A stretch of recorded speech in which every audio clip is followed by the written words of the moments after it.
change of the weather, some people might have a little rock and roll pneumonia. You wanted the best, you got the best. From my home studio on Long Island, New York, welcome to Ian Scotto Rocks. I am your host, Ian Scotto, and one of my favorite things about this channel since launching just slightly over a year ago is when we get to talk about stories that I'm breaking because no one else seems to be talking about.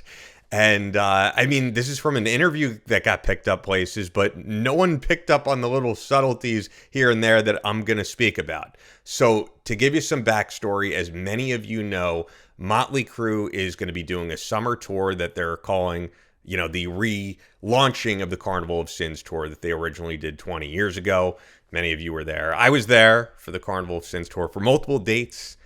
This is going to be quite a bit different because if you remember the original Carnival of Sins tour, at least for part of the tour, one of the dates I was on, they had Sum 41 opening up, which I think was to try to, you know, introduce Mötley to a new audience and introduce that audience to Mötley. I don't know how that worked out, but this is going to be quite different because this is a package with three bands that many would say are legends of the 80s. Mötley Crüe, of course, Tesla, and Extreme.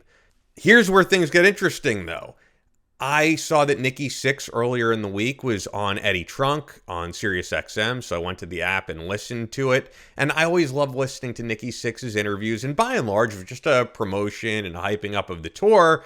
But Eddie hinted at something with Nikki that he seemed to have some inside info on, and that's what we're going to be talking about, that there may have been another band, or maybe more than one band, that they approached about being a part of this tour that would have been a really big draw, but that these bands just can't seem to get it together.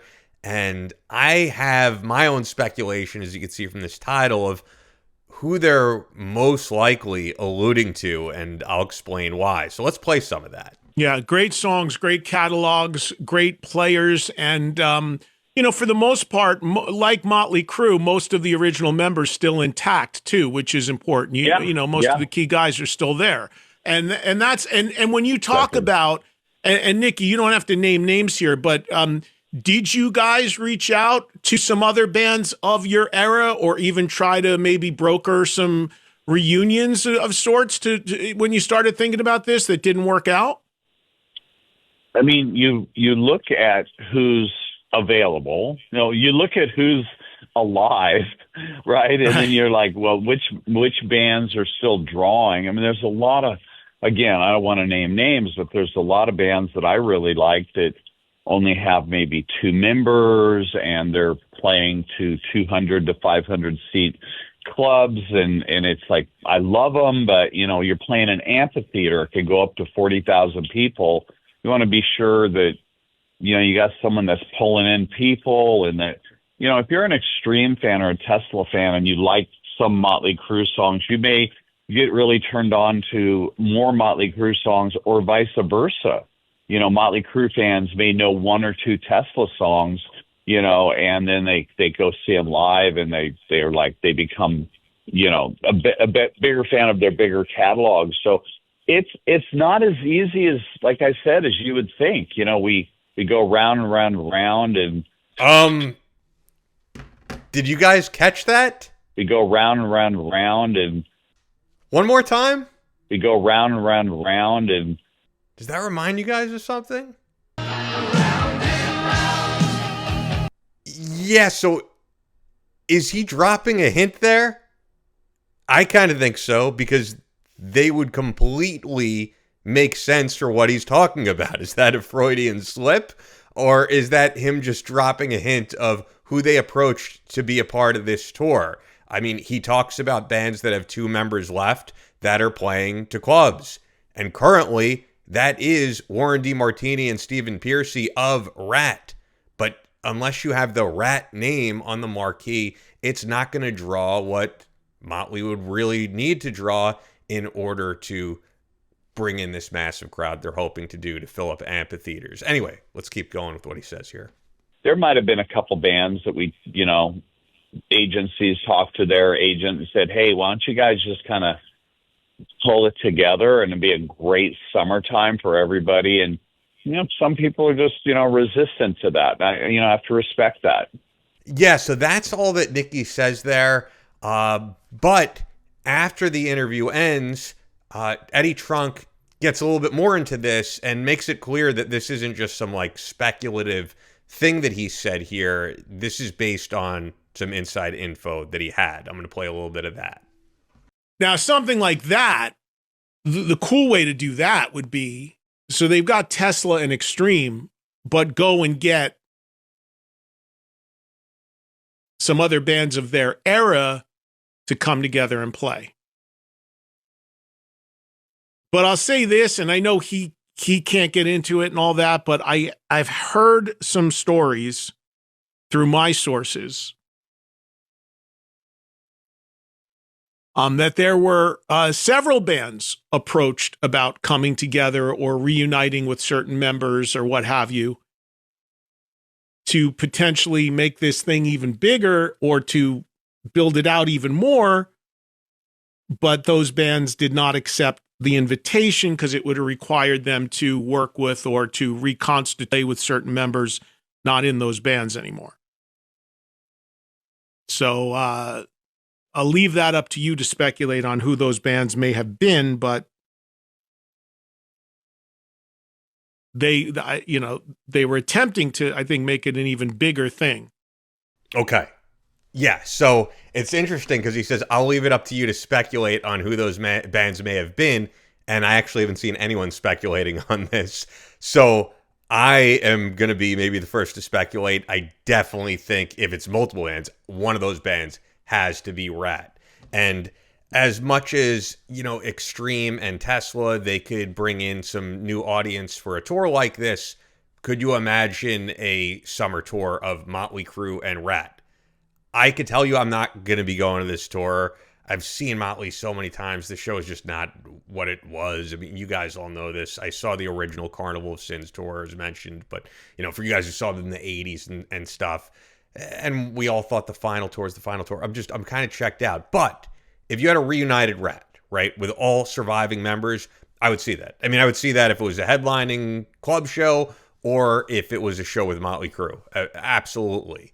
I think that would really be big, and those guys go so far back. Now, there's other bands you guys could say they're alluding to.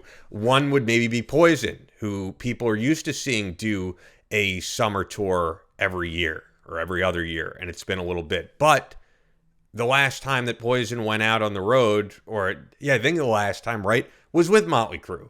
So we've seen that already. I don't think Mötley Crüe would be rehashing that same thing and having Poison open up for them. I don't really see that. Who else could it be? Skid Row? Maybe, but I think that's even more unlikely of a reunion happening with a band like that, because we have seen some sort of Ratt reunions over the years, and they have reunited the core guys before. Skid Row? Not happening, right? Hasn't happened in all of the time. They have never even played a show again with Sebastian Bach. So the most logical thing that I think they're hinting at is that they did approach Ratt. Hey, surviving members get back together and be able to use that Ratt name. Mötley Crüe, Ratt, Tesla, Extreme, right? That would be an awesome tour for a lot of people, and it would probably do really well. So it just makes logical sense. And also, let's say you had Skid Row reuniting. I don't know if Skid Row would want to play, second to Mötley Crüe. Because I think a Skid Row reunion could potentially draw more people than Mötley Crüe, who's come back time and time again. People have been really eager for a Skid Row reunion. So maybe Poison. But yeah, I think Ratt. And then I think Nikki Sixx making that round and round reference was not just pure coincidence. That's my take on this, and I really want to hear your take. Hey, I am forever grateful for how we've seen this channel grow in the past year. My video editor, Basilius, doing a killer job on everything. So I hope you guys really enjoyed your Thanksgiving, and I never forget that many of you may not be enjoying your Thanksgiving, not because of anything going on personally, but first responders, firefighters, EMTs, our military. And just regular people like working in retail and things like that and restaurants that are open don't get to enjoy this day. So I always do my best to remember that. But for the rest of you, I hope you enjoyed with family and friends as this year is coming to a close. As always, I really need your support on this channel. We're trying to grow, so be sure to like the video, hype the video, hit the subscribe button. If you're feeling super generous, you could send us a super thanks. Or you could check out the merch store. Hey, my logo is based off the Mötley Records logo. Yeah, you saw Tommy Lee wear a t-shirt with the Mötley Records logo. That's where I got the idea. That's why I have the umlauts, as they say, on the O. So if you're a Mötley fan and want to pick up the Ian Scotto Rocks coffee mug or t-shirt, it's greatly appreciated. And with that, I recently did a ranking video of my favorite to least favorite Mötley Crüe albums. I'll give you a little spoiler alert. Saints of Los Angeles, not my favorite Mötley Crüe album. Shocker, I know. But if you want to see the full ranking from best to worst, check out this video right here. We'll see you next time with more on Ian Scotto Rocks. Deep dives, news, commentary, rankings, and more.